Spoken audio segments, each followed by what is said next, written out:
I shall officially start us. So welcome everybody. And thank you for joining us at the Plieadians tonight. Although it's not a requirement to be Plieadian, as we're all in human form, we can be from anywhere in the whole galaxy or the mind of God. And we're very honored and very happy today to have Karen Swain, who I've known since at least 25 years, 20 years for sure, who I went to for healing and has taught me lots and lots along the spiritual journey. And this is Karen's actual bio. Karen is a teacher of deliberate creation, a spiritual mentor, an educator, a host for Accentuate the Positive Media, author, inspirational speaker who activates, accelerates, and acclimates and accentuates the New World teachers, supporting the light weavers and difference makers, bringing in a new dawn of reality. Karen enlightens you to the power of your thoughts and beliefs, how they create your reality, and how to live in alignment with your emotional guidance system. This is guidance on a cosmic scale, remembering your connection to your spiritual team and multidimensional selves, who you are, why you are here, and how you help this world.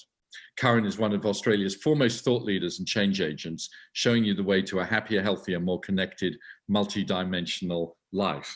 And what we're going to do is Karen's going to speak to us and maybe channel some information, and then we'll go to questions and answers. So I'll be the gatekeeper letting people in while I will hand over to you, Lady Karen. So we should all mute, I guess. Can I mute me? I'll mute me. And over to you, Lady Karen. Oh, thank you, darling one.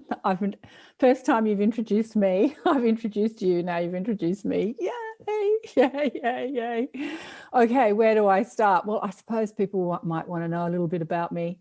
My journey started as a child, having guidance all the time, not knowing it was guidance. And this is something I speak about a lot because I think, okay, I know that everyone that's attracted to my work and everyone that's listening to this and everyone that's online at the moment has clear guidance talking to you all the time, your spiritual team. Not that anybody else doesn't on the planet, but you're here specifically to, to tap into that and to be difference makers and light weavers and new world teachers. Because I'm a teacher of teachers. So everyone that's attracted to my work is here on earth to make a difference and to be a part of the shift at the moment. So my journey started with mum getting sick and dying. And of course, like most kids in my ego, I was all about shoes and boys and hoping people liked me. And then she got sick and I started asking different questions instead of who can I get to like me and how many shoes can I buy? I started thinking, why do people get sick? Why do people get sick? And then she dies when I'm about 15, 16. And I'm like, now I wonder where she went. And if she went somewhere, we must have come from that place. So I wonder where that is. And so that put me on my spiritual path, asking questions and asking questions and asking questions and asking questions. I was always asking questions according to my parents. They were saying I just harassed them endlessly with questions. So why is a baby that's not baptized going to go to hell? That doesn't make any sense. And how can an unconditionally loving God judge you if they're unconditionally loving? That doesn't make any sense. And all these questions that my parents just had no idea how to answer. And I think that as we, especially now, as we continue on our ever evolving, consciousness journey, it is those questions that we have to continue asking as we look at the status quo and see what's happening in our world. And, so many people are waking up with the questions now. I'm just seeing the admitting thing coming in. So it was in my 30s when I started running the Academy of Light. Psychics used to come up to me and tell me that I'm going to be a teacher and I'm going to speak to people and all that sort of stuff. Something that I never wanted to do. And I started a little group when I read the Conversation with God books because I wanted to have this conversation with people. And I couldn't find anybody that had a group, so I started my own. And I met a man called Paul Fitzgerald who took me to another group called the Academy of Light. And they were all older than me. I was in my 30s and everyone was like 50 plus, 55 plus. But they were having a conversation I wanted to have. I think that at the time, in my 30s, my generation were too busy with careers and bringing up kids. And so I ran the Academy of Light for a while, thinking that if I put myself in front of a group every Monday night, it'll get me used to speaking in front of people. And I think that, this is before the internet. I think that many of you who have something to say, it's good to start putting yourself in front of people and talking and sharing your truth with people as a way to acclimate and accentuate who you are as a spiritual teacher. And of course, life is the best way to learn spirituality. You can do all manner of courses, but life is the very best way to learn spirituality. On the weekend, I was away with a group of vision keepers. We call ourselves the Vision Keepers, supposedly keeping the vision for the conscious leaders of Sydney. We were down at a little place just out of Sydney, and I've forgotten what I was going to say about that now. Totally forgot what I was going to say about that. I was thinking about where it was and I forgot. I used to showcase a lot of New World teachers through the Academy. We would have a guest teacher every Monday night and a meditation and a social network. It was a social network, cups of tea, biscuits, and talk about all this stuff. And I always felt like they were hitting the mark, but there was a puzzle piece that they were missing. There was a puzzle piece that I knew if we're the creators of our reality. Who read the Seth books? Did anyone read the Seth books? And in the Conversation and God books too, they talk about us being the creators of our reality. So if we're the creators of our reality, then we can't be a victim to anything. And yet so many spiritual teachers were teaching things but saying, oh, we're affected by this or we're affected by that, or sort of coming at it with like we're a victim to our star sign or to the ray that we're on or to the colors that we are or something. And I just thought, no, there's something more to this story. And it wasn't until somebody sent me an Abraham Hicks CD that I went, oh my God, finally a teacher that has the puzzle piece that I knew about. And so, as David said in the bio, I'm a teacher of deliberate creation, which means that we are deliberate in creating our reality. So everything that's happening to us, including this time on Earth during the COVID, everything that's happening to us is happening because on some level of our being, we have created it, and we have created it for many reasons. So if we've come into this world to be teachers of, to help transmute fear to love, to be teachers of the light, to be light weavers or light workers or New World teachers or difference makers, then we have to come into a fraught existence in order to do the work we're going to do. And so on some level of soul, we've chosen to be on earth at this time specifically for that. And as light weavers, listening to Laurie Ladd speaking last week, she kept saying, how hard it is for us to choose the light when we see so much darkness. But I think that, if we're the creators of our reality, hard is only a concept of mind. So if you say something's easy, and you believe that it's going to be easy, then you're going to find that it's easy, no matter what you do. What I find in my generation, so 50, 60 plus, that a lot of people in my generation find technology really hard. Not mentioning any names. And I did too. Like in my 40s, I felt like I was treading water. So I got online and I learned to do technology. I was a dyslexic kid, and so reading things was not my forte. And yet I spent days, hours, years online reading how to do stuff online. And I was bumping up against my resistance or my limiting thoughts saying, God, this is hard. I don't understand this and I don't really want to learn it. And I would challenge that. Like I would challenge that and say, it's only hard if you say it is. It's only hard if you say it is. What if it's easy? What if it's easy? And I kept changing the way I viewed myself, especially when it came to reading, because my default setting was I'm not a very good reader because I was dyslexic as a kid. But what happened was, as someone who came in to develop my psychic abilities, my soul had purposely shut down that left aspect of the brain, which is the more logical, analytical aspect of thinking, so that I would really develop the creative, psychic perspective. And that's exactly what I did. And once I started to develop that creative, psychic perspective of my being, I was able to bring that logical aspect of me back online and have that balance of the left and right brain.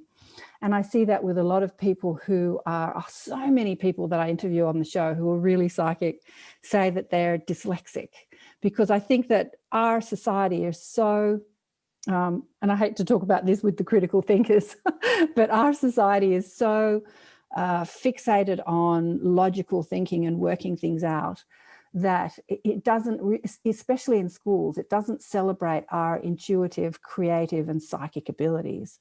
And I think that that has to change. You know, that's something I'm really passionate about, especially in schools, that it has a curriculum that's more balanced so that our psychic abilities are enhanced and developed as we're educated, as well as our logical abilities. So many children are on the planet now that are labeled ADHD or what do you call it? And they're drugged up with Ritalin and stuff because they attention deficit disorder. They don't have the ability to think the way that most schools think. I have a nephew who was born on September 11, the day the towers came down, who just couldn't learn to read or write. He's the most unbelievable artist and incredibly psychic, but he thinks of himself as stupid. He keeps telling me how stupid he is. He's dumb and he can't do things because that's how he was taught in the school system.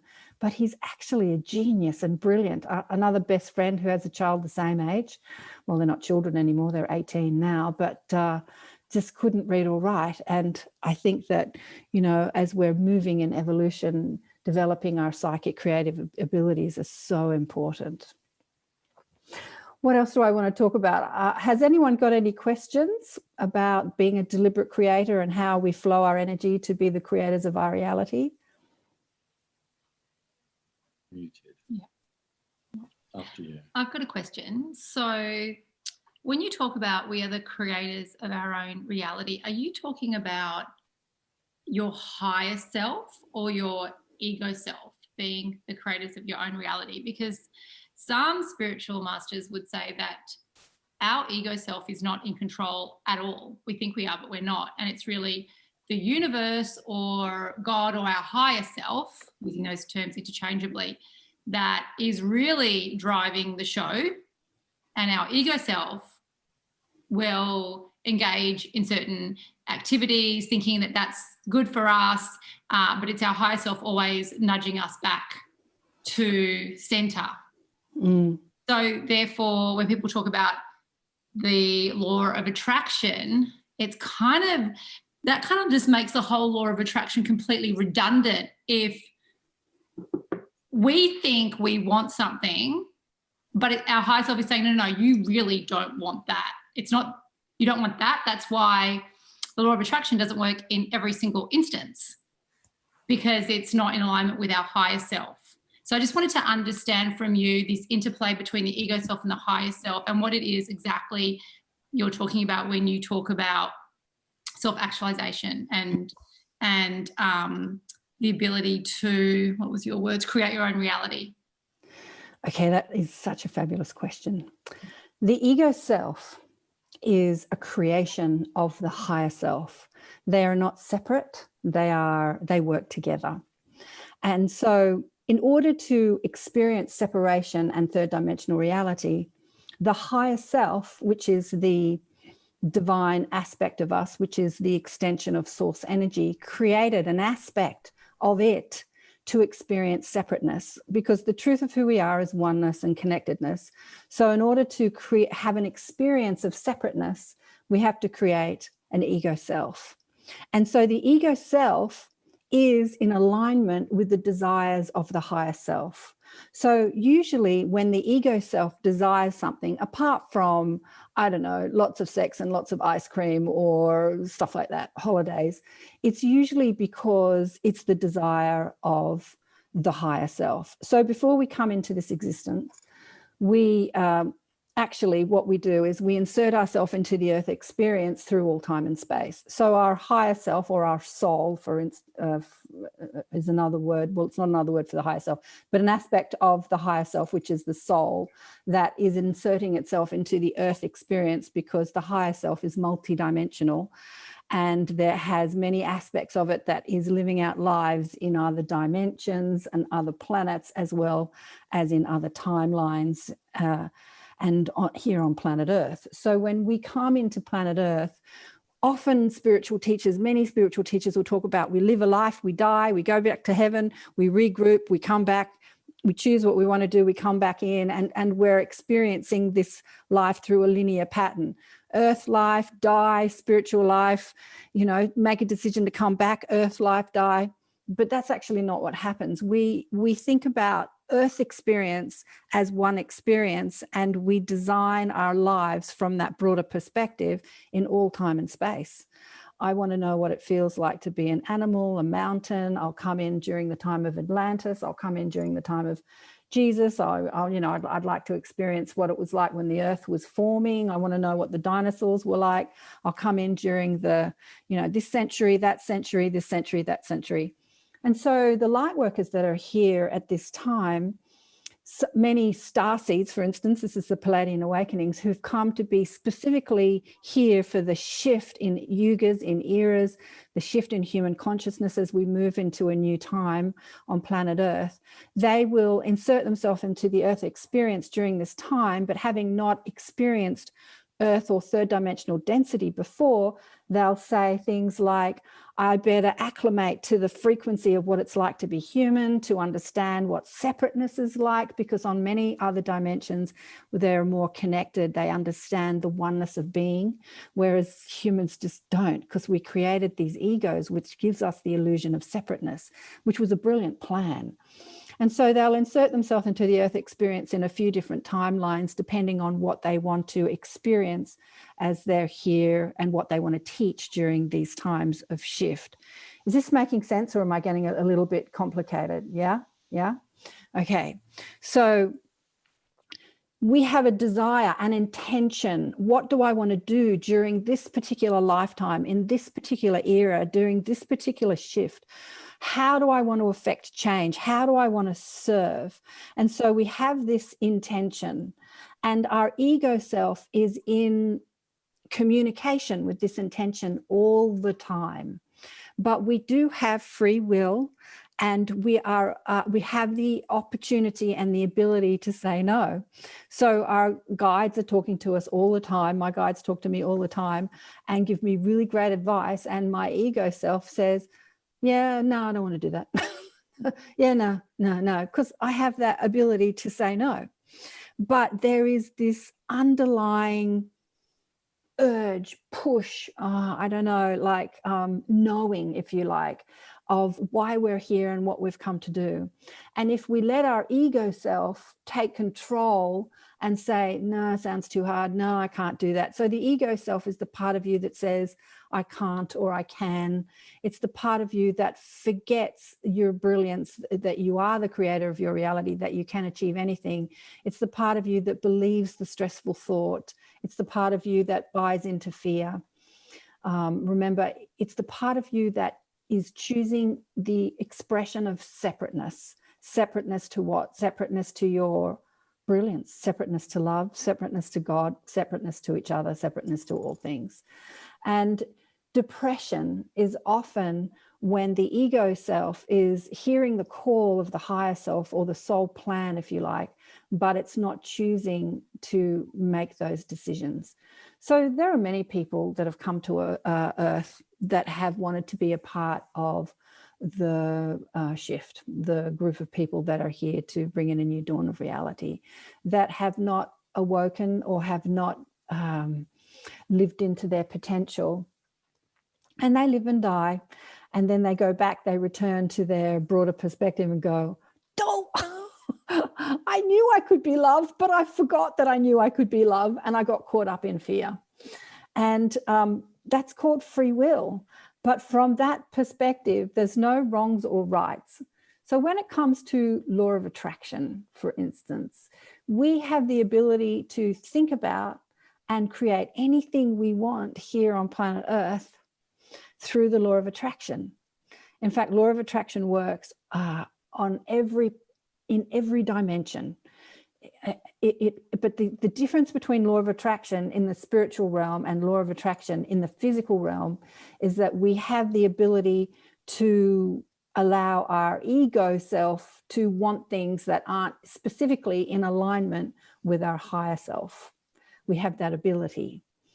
And so we can create a world or a life that is not specifically what we said we came to do. We have that freedom. We have that freedom to do that.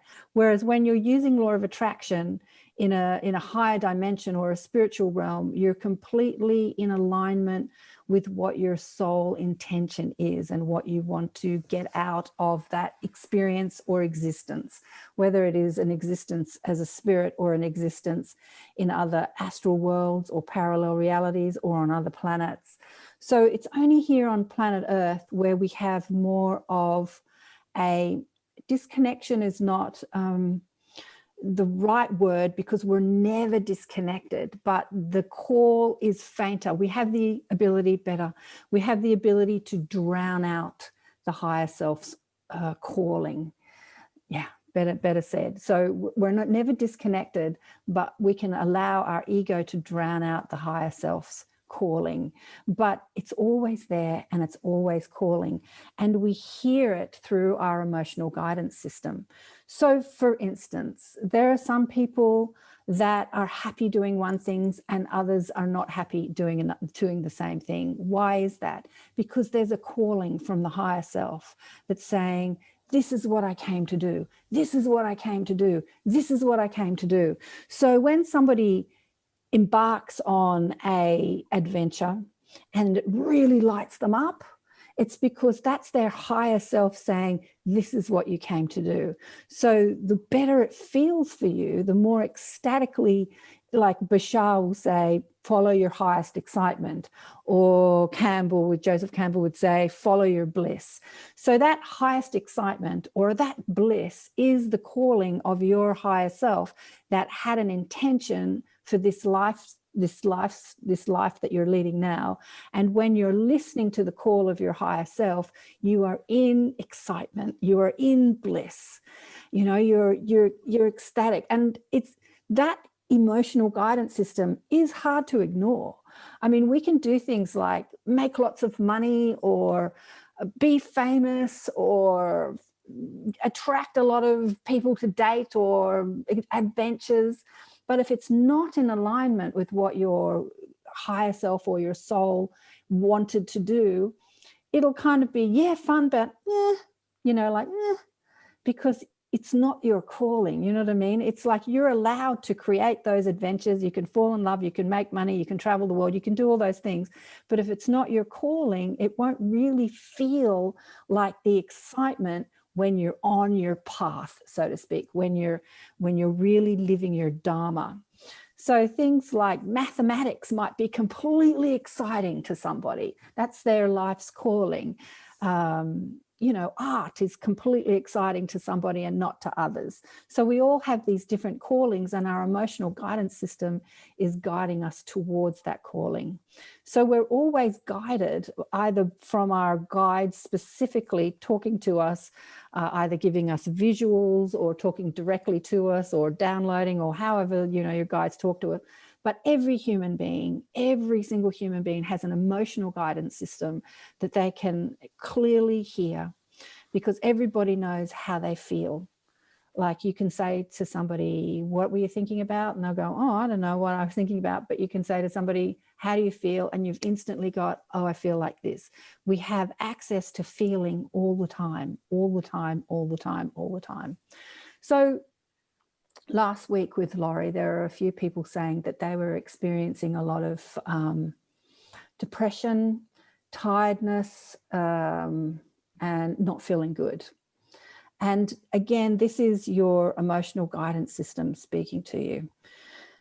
I want to address something that we touched on last week, Alex, because it was such an important, it's such an important thing for light workers, not just for you, but for all of us.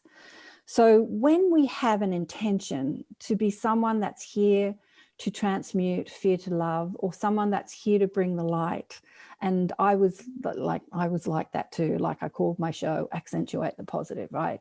So we have this intention to beam light, to spread love, to spread light.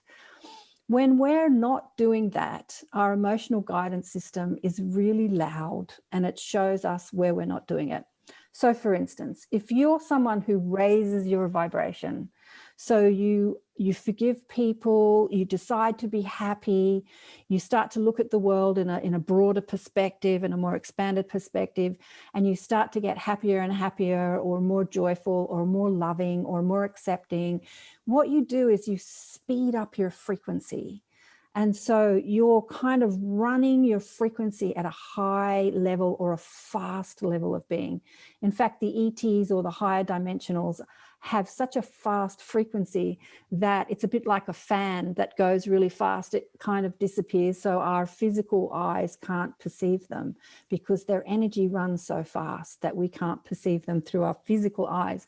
Everyone's talking about, when do the ETs going to show up on Earth? There's stacks of them all around us all the time, but we can't perceive them. Just like we can't perceive, many of us can't perceive spirit, because like ETs, spirit's energy, or ghost if you like, or spirit, who are around us all the time as well, their energy runs so high that our physical apparatus, like our eyes and ears and everything, can't perceive them. But when we raise our vibration, we become more of a vibrational match to their energy, and that's when you start to expand your psychic abilities. The more joyful, the happier you are, the more at peace you are, the more your psychic abilities expand and come online. So if you're bipping along at 1,000,000 miles an hour, raising your energy, David's a good one like that. He's so happy and loving, and he runs along at 1,000,000 miles an hour. And then you hit a speed bump. And I'm using Esther's words because they're so great. When you hit a speed bump on a road and you're going really fast, it feels really shocking, like bang, it's kind of like something's fallen on your head, a brick's fallen on your head.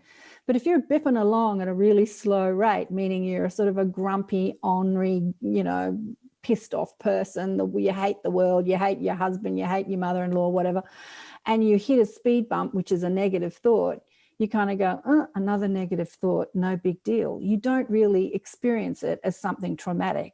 But for people who want to bring happiness and joy to the world and try to run that energy, they flow their energy in that fast way. When you hit negative thoughts, it's devastating. You kind of feel like it just knocks you for a six. It like knocks you out. You go to bed, you think, Jesus, what's happened to me? I'm exhausted. I can't get out of bed, because the vibrational difference between the two frequencies is quite big. Is this making sense? It's like someone who jumps out of the first story window and hits the ground, not as hurt as somebody who jumps out of the top window and hits the ground splat. So that's what happens when we run our energy really fast, and then something devastating happens and we start to think more negatively. Those negative thoughts affect us so much more than if we're running our energy slower. Is this making sense? Yes. Karen, the way we've got the settings, darling, can anyone unmute and ask you questions? We don't have to do anything. Great. So everyone can unmute anytime.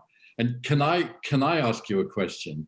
Sure. My dear, which is, so a lot of people are waking up one way or another, but do we have a responsibility to try to wake people up? Or is that just arrogance or self-righteousness, like my way's right, yours is wrong, so I'm going to wake you up to something? Or is it spirit, God, the universe, that wakes up individuals when they're asleep? Like I woke up at 22. I didn't ask for it. I woke up one morning and I was awake, spiritually awake at 22. But I certainly, if you'd said to me the 2 days before, some sort of cosmic message or something, I'd think you were nuts and wouldn't know what you were talking about and was only into sex, drugs and rock and roll. But then on awakening, it's like this whole world, and the people, there's talk of this mass awakening. But when I talk about Plieadian type stuff to some of my more regular friends, they go, woo woo, you're kind of crazy. And that's okay. You know, my brother saw my interview on that Higher Self Expo we were on, and he said, God, we're different. I think you're completely crazy, but you're my brother, so I love you. And everyone's got those sorts of family members or whatever. But we're not really here to, are we here to wake people up in some capacity? Yes and no, because law of attraction, you just have to bring law of attraction into it. If you're awake and you're an awakener, or you're a spiritual teacher or a bringer of the light or a light weaver or a new world, you know, whatever you want to call it, or a starseed, then law of attraction is going to bring people into your orbit for a reason, right? Whether that orbit is your family or not. So your soul plans when you have an awakening, because many of the people I've had on my show, for instance, I just love this guy, Garnet. You know, he was a corporate lawyer for 36 years. And he calls himself a pin down, you know, conservative, button down corporate lawyer, like so straight, so awesomely straight. And then a homeless man woke him up at 56. He was 56. So he had 56 years on the planet where he was completely asleep. And now he flies around the cosmos with Albert, who's his spirit guide, who appears as a homeless man every time. And he's just finished his 5th book, you know, in enlightening humanity to the understanding of our multidimensional nature and what else is out there in the cosmos, as well as what is here on Earth. Like, his books are explosively out of this world, right? So for 56 years, he was completely asleep. Although he had some questions, like a bit like, surely this isn't it. You know, what's it all about, Alfie? What's that movie where that guy says, you know, anyway. So he had these questions. And when Albert appeared to him as a homeless man in the street, he said, I'm here to answer your questions. So we do have a time when we are to wake up. But we also have free will. And so our spirit guides or our soul or our higher self can wake us up, and then we can go, no, no. I don't want to seem crazy. You know, I don't want to leave my job, and I don't want to follow that advice. And then we have little earth angels that come into our orbit to sort of remind us that you know, we said we were going to do something while we're here. So it all works the same. There is no, it's arrogant to wake people up. Okay. So what they want to say to you, what the guides, the mob, I call them, want to say to you is, as you work on your own ascension, getting over your own grievances, flowing your energy in a way that returns to that high vibration I was talking about, your power of influence is huge. It's absolutely huge. Esther Hicks would say, one person connected to the stream of unconditional love or pure positive energy is more influential than a million who are not.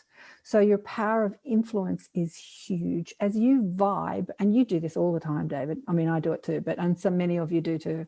But when you vibe at a certain resonance, you affect other people, because just like a tuning fork, we're all vibrating, right? We're all vibrating. And when there is a dominant vibe and you put it next to the other tuning forks, all the other tuning forks start to sing the same song. Is this making sense? That's what your power of influence is, as you vibe in a high vibration, because we all come from that high vibration. There's not a person here on earth that is not from source, or that is not an extension of the source. So our home is that vibration, that high vibration. So as we lift and raise our vibration, we're vibing or tuning at a specific frequency. And when we come into the orbit of other people, they get to acclimate to that frequency. And some people, again, free will, have the choice to go, nah, not having it. And they might meet you and just hate you and like want to get out of your orbit, because they're well and truly entrenched in a different frequency that they are sticking to. You know, whether it's because their soul wants them to keep experiencing the contrast or that, you know, specific frequency, or whether it's their free will just being pedantic and stubborn. But you're waking people up just by being there. Is that making sense? Yes, completely. And I'll be quiet to let other people ask you questions. But no, ask away. I love your questions. Has anyone else got any other questions about this? about awakening, waking people up, why you're here, what you're here to do, how you can do it, how to overcome stressful thoughts. I do know what you mean. With everything that happens, there are 3 parts to the creative process. And if any of you saw The Secret, you'll understand this, or listen to Exeter Hicks. There is the ask is the first part. Then there's the orchestrate, the second part, and the allow. So in The Secret, I think they called it ask, believe, receive. And Esther says ask, orchestrate, allow. But it is the way the creative process happens. So what's happening here on Earth at the moment is that humanity is going through a massive step 1 process. There is an asking. And the asking is always, okay, not always, usually fraught from contrast. So when we're sick, we ask to feel better. When we're alone, we ask to feel not alone. You know, when we're down, we want to feel. So contrast, which is the way we have been creative on this planet, like we've created this density, this 3rd dimensional experience, this illusion of separateness, so that we would give birth to desire. So innately we are one with love. So when we feel like we're not one with love, there is this almighty desire within us to want to return to that. So that's why when we feel bad, we just so want to feel better, like whether we feel sick or whether we feel depressed or angry. And then people think, what can I do to feel better? So there's nothing you can do to feel better, like, well, you can go out for a jog or dance, but that action journey, when you're in a specific vibration, when you take action from that vibration, what you do is expand that vibration, because action creates energy. So movement creates energy. We are energetic beings. We are electrical energetic beings. And when we move, we create more friction, more electricity, more energy. And so when we hold a vibration and take action in that vibration, what we do is we expand that energy. So any action that we take as light workers or difference makers should be taken from first dealing with the way we're flowing our energy, and then taking action from that space. There is inspired action, and then there is motivated action. So when you're feeling bad and you want to feel better, you have to motivate yourself to go out and do something. So you're coming from an effortful place.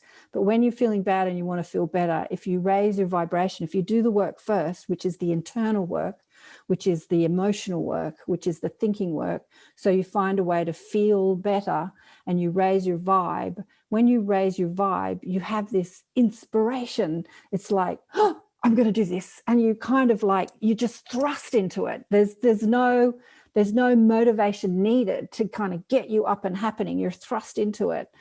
And so what I'm seeing a lot in the world, well, actually I've seen it forever, but a lot of difference makers taking action from focusing on the problem. So with any creative process, first we ask, so we see something we don't want, and then we ask, and then we orchestrate. The orchestration part of it is, like I said in The Secret, is the believing part of it. It is the work of the universe. It is the work of law of attraction. It is the work of your guides. It is the synchronicities. It is bumping into someone in the street and having that conversation that you've just been thinking about. It is the phone call. It is, you know, it's like meeting people. It's that the orchestration part of it is not our work. It's the work of law of attraction.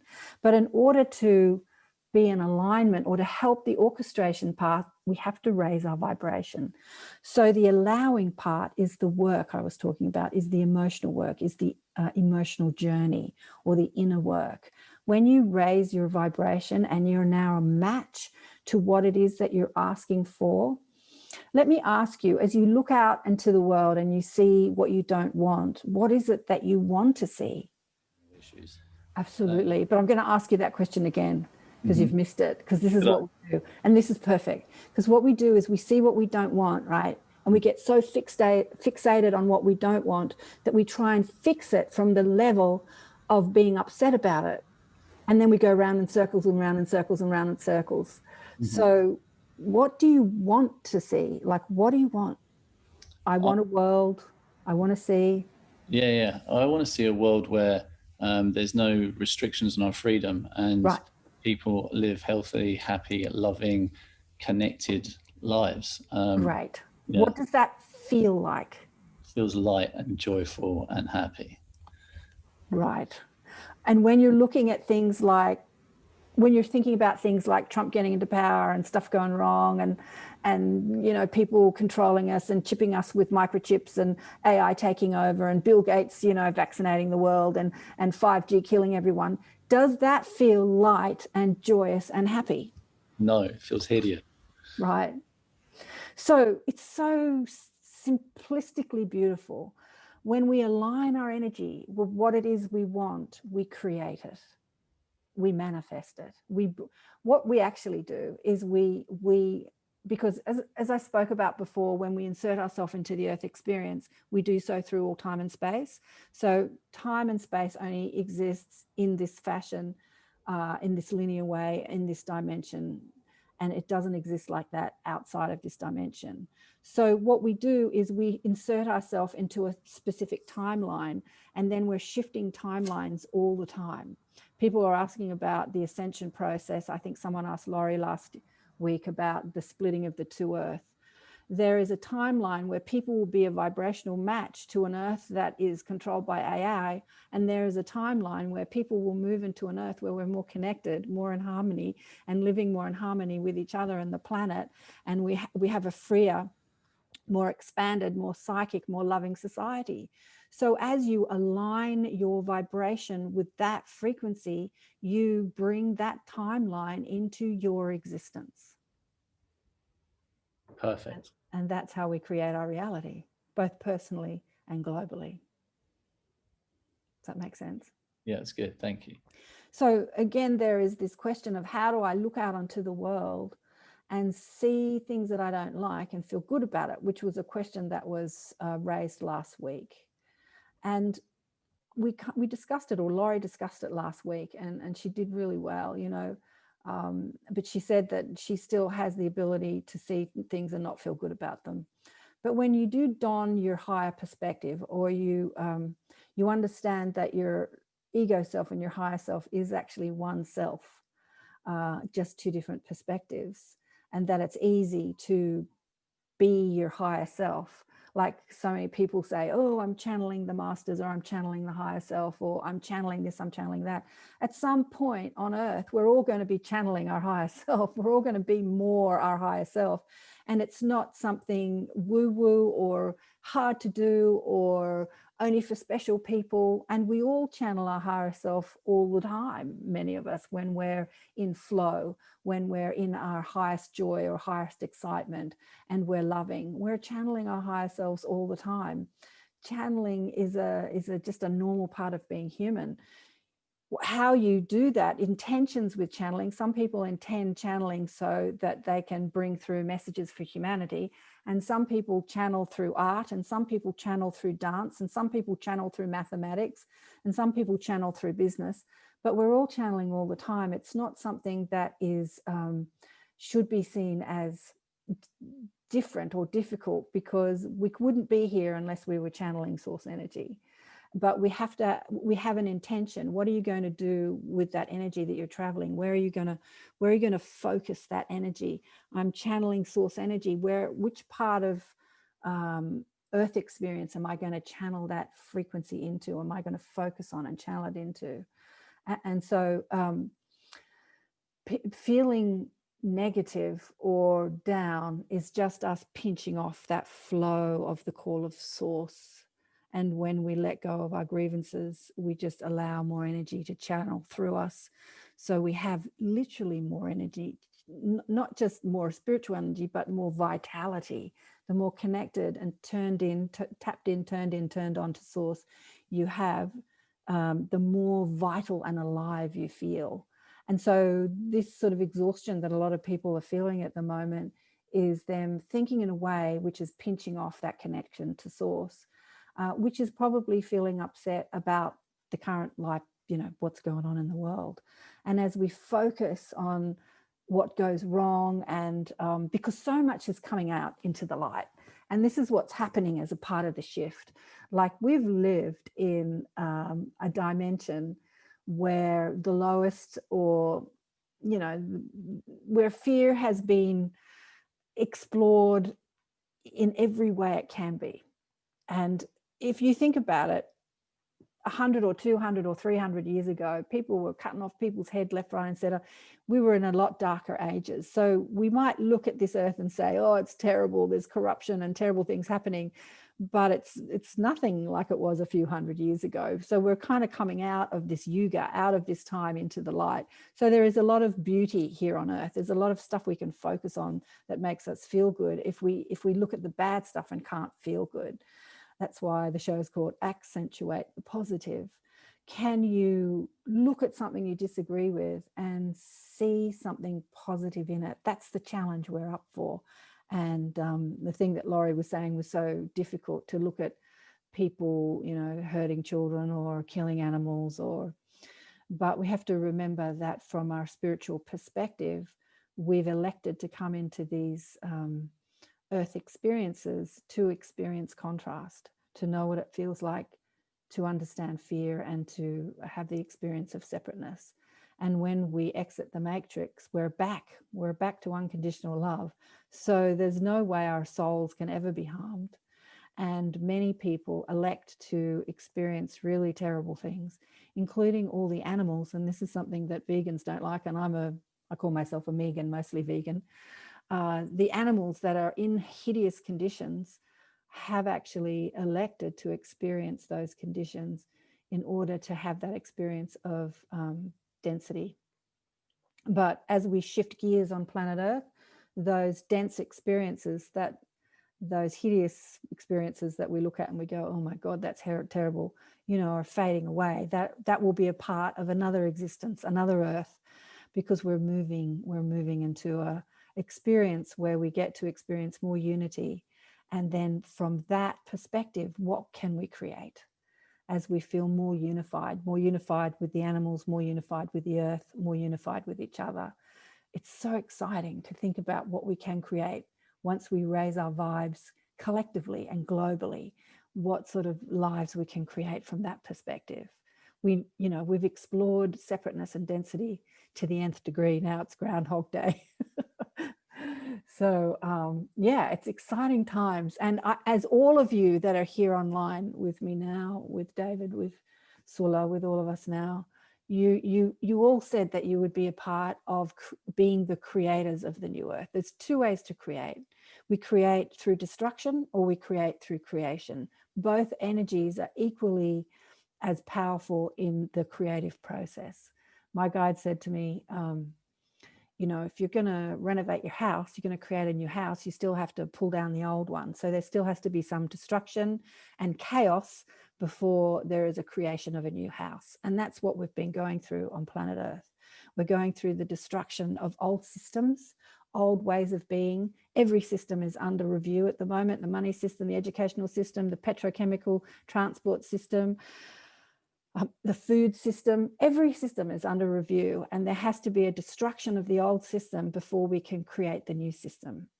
So there's a small group online, and you are the creators. You are the creators of the new systems. There's plenty of people out there destroying the old systems.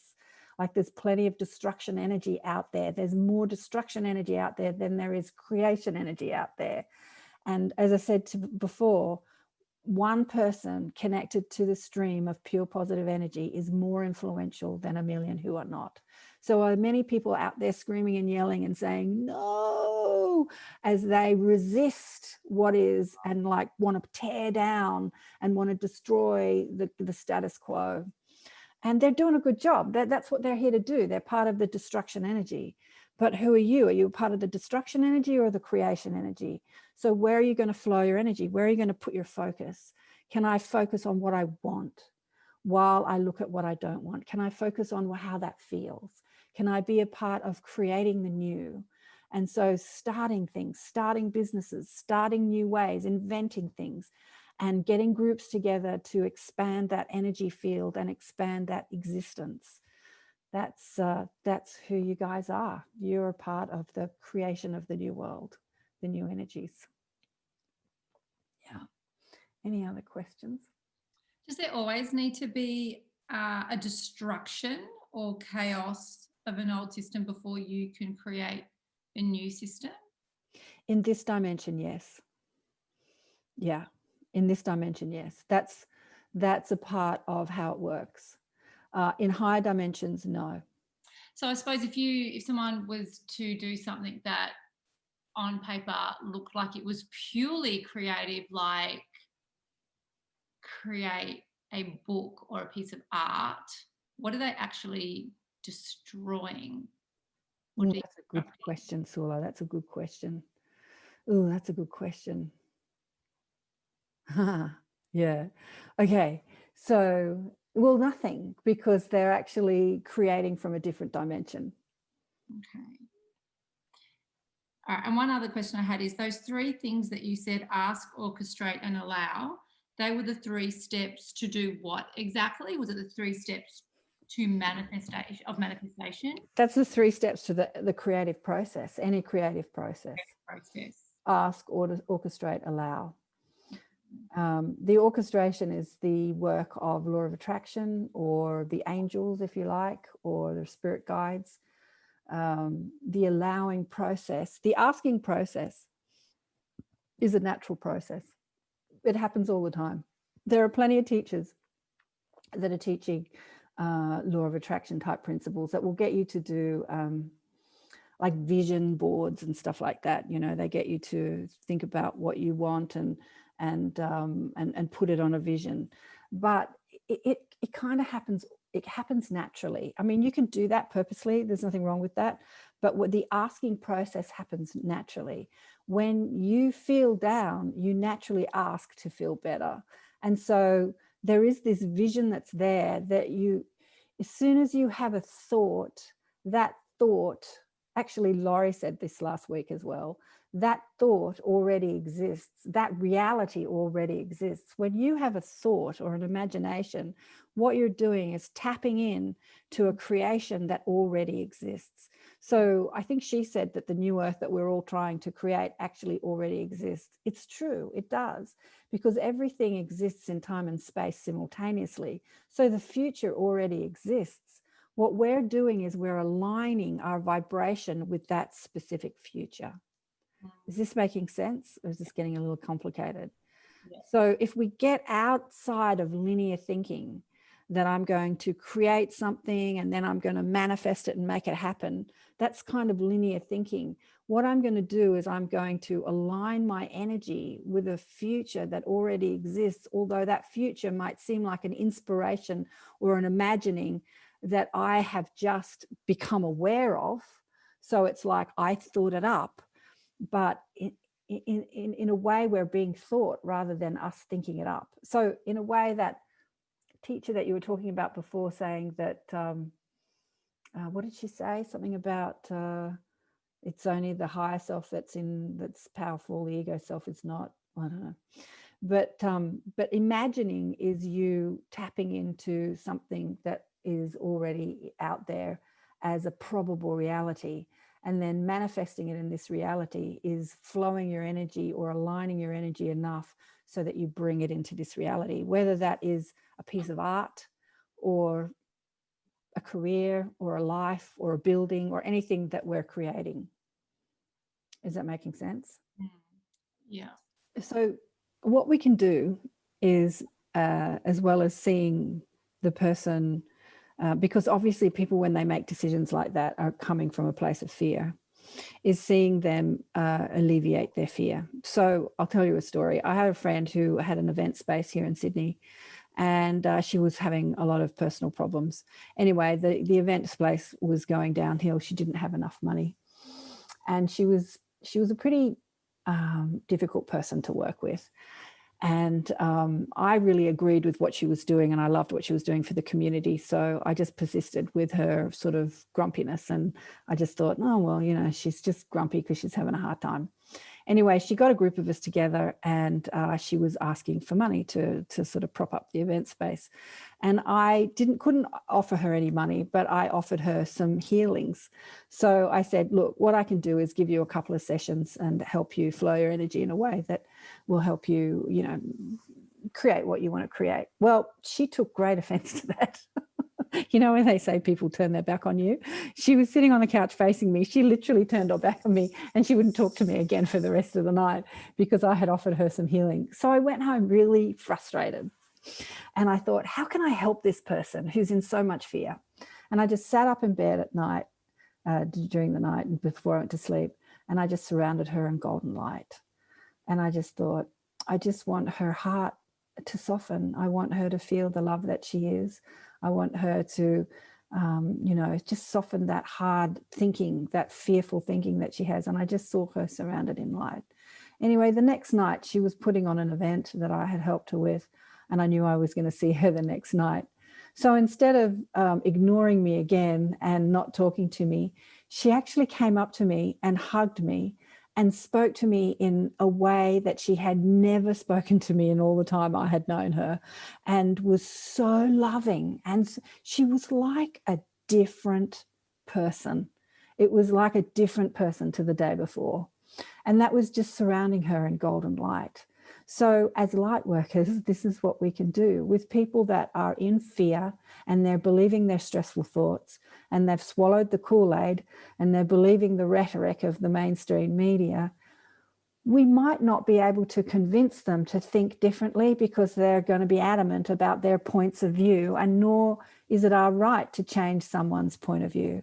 But we can remind them of who they are, and we can do that psychically. So you can surround people in, and you can ask your guides about this when you're, go into meditation. You can ask what color they're needing to be reminded. You can surround them in, I used golden light. You can surround them in a purple light. You can surround them in pink light. If someone's really angry, you can surround them in pale blue light, depending on the frequency they're needing. And that you can soften their heart edge and their heart point of view. They might not change their mind. So just getting back to the scenario of the grandmother who maybe doesn't want to get vaccinated, and the daughter who says you can't see your grandchild unless you are. If you surround her with love and light, then she might say, oh, okay, well, maybe I'm not going to force you to get that. She might soften her idea. She might stick to her guns and say, it's really important to vaccinate and I'm going to vaccinate all my children. But she might soften that hard edge, because that's just fear talking. And fear is what separates us to love. And as light workers, what we're here to do is we're here to transmute fear to love. And so it's not for us to judge the fearful person or the angry person. It's us to remind them that they are love, and we can do that psychically. You can also see them tapping into their brilliance, tapping into their knowing, their higher self. And so you can visualize, as you visualize them, because we've come to explore separateness, remember? So the ego is the part of the higher self that we've created, like the higher self created the ego. It's its baby, it's its creation. And we're here to experience ego, which is the experience of separateness, that separateness to our brilliance or to our love or to our light. That's what we came to experience. But you can visualize them feeling more connected or being more connected to their higher perspective, broader perspective, their soul's perspective, less fearful, more brilliant, more loving. And what we do as humans is we tend to look at what's going wrong and we keep saying, oh, that shouldn't be, I don't like that, I don't want that, I don't want this is not right, this is not right. And then as humans, we go out and we talk about it, especially women get together and they talk about everything that's going wrong. I did that for how long was I married to my first husband? I think I did that for 6 years. I was studying law of attraction and all I did was complain about my husband. I was not living it. I was studying it. I was not living it. And when you start focusing on what you want instead of focusing on what you don't want, it starts to change. You just start changing timelines because, we are multidimensional beings. There are multiple timelines that we live into. There's a timeline where your son, stays like that. There's a timeline where your son changes. We've got all these probable realities that we can choose from. And where you place your focus and flow your energy, the more energy you flow into that reality, the more you create that reality in your experience. So energy flows with emotion. You can flow your energy. The more upset you are about something, then you're flowing energy in a way that's going to create that reality. Or you can feel, happy or peaceful or excited about something, the stronger the emotion or feels is the indication of the more energy you're flowing at something. So that's why it's so important that when we see something that we get upset about, as we get really upset about it, we're actually, that the stronger the emotion, the more energy we're flowing into that experience and creating that time. Well, we're not even creating, aligning to that timeline that flows on from that experience rather than shifting timelines. So as we shift our point of view and flow our energy in a way that feels different, because I can imagine you felt upset about that with your son, right? Mm-hmm. So, okay, I'm going to do it with you now, Sula. Mm-hmm. How can you think about this in a way that feels better without it changing? And being grateful that he got to experience a different perspective. So as we explore different perspectives, remember, exploring contrast is what we've come to do. So as he's exploring an educational system that has one point of view, it's giving him an experience and a perspective that when he shifts his paradigm, he has that that breadth of experience from which to gain knowledge from. So you see how you can actually turn the negative into the positive. You can accentuate the positive by seeing that this experience that he's having is serving him in some way. It's serving him. And can I be grateful for it? Now, if you're grateful for something that you disagree with, you've completely shifted. You've completely changed the outcome. People that have got cancer, I once saw Byron Katie speaking to a man that was, I always cry when I tell this story, who was emaciated with cancer. He had an eye patch on, his eye had been taken out. He was absolutely emaciated. So her work is 4 questions and a turnaround, like question your stressful thoughts. His stressful thought was, I wish the cancer would go away. And Byron was asking him, is that true? 4 questions and a turnaround. Is it true? Can I absolutely know it's true? How do I react when I believe that thought? Who would I be without that thought? So she did the work on him. Is that true? You want the cancer to go away? And you're looking at a man that's completely emaciated. He goes, yes, that's true. And you would think from that perspective that you would want the cancer to go away. She says, how do you react when you think that thought? I get angry. I feel powerless. I feel weak. I feel like a victim. She said, right, who would you be without that thought? And he said, I'd be free. She said, turn it around. I don't want the cancer to go away. She said, exactly. Why don't you want the cancer to go away? He said,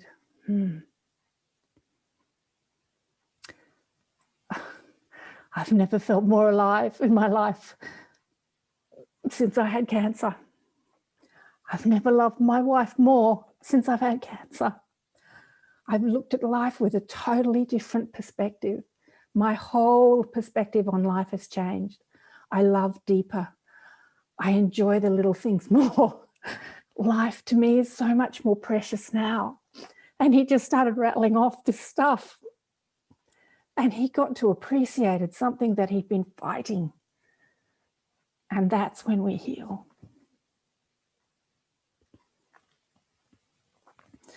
When we can appreciate what is exactly as it is. That's when we shift our vibration. And that's when we change the world.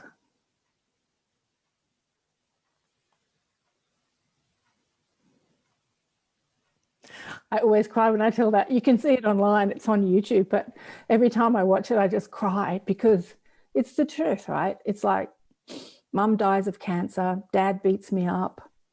I used to run away from home and sleep in the park as a kid, came from a wealthy eastern suburbs background. Dad lost all his money. So we were struggling financially and I'm surrounded by wealthy people.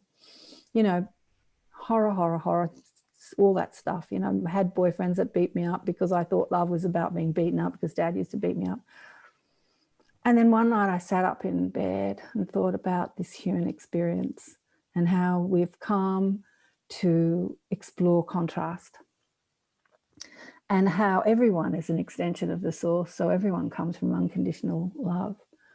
And like actors on a stage, they've had to play their role in my human drama. So what we do when we see great actors is we give them awards. You know, we've got this thing called the Academy Awards. And I sat up in bed one night and I thought I'd do an Academy Award ceremony for all the people in my life. And I thought about the boyfriend that hurt me and the mother that died and the brother that didn't speak to me. And I gave them all Academy Awards for playing their part in my human drama.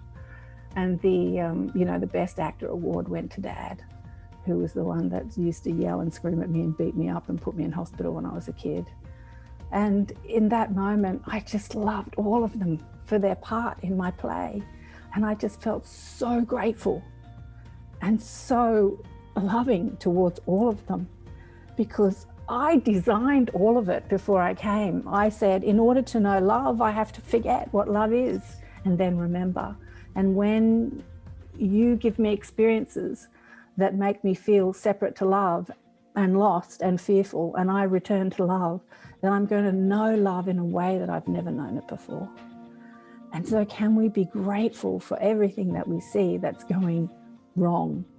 Because it's giving us an experience that ultimately our soul has elected to experience.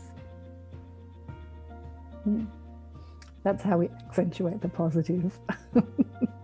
Amazing.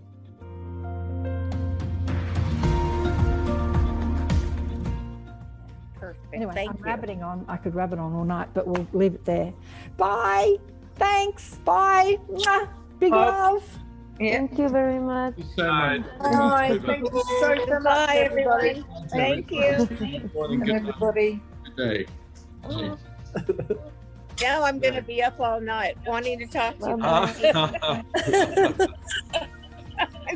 I know. you. You guys get to go to sleep now, and I'm like, what am I going to do?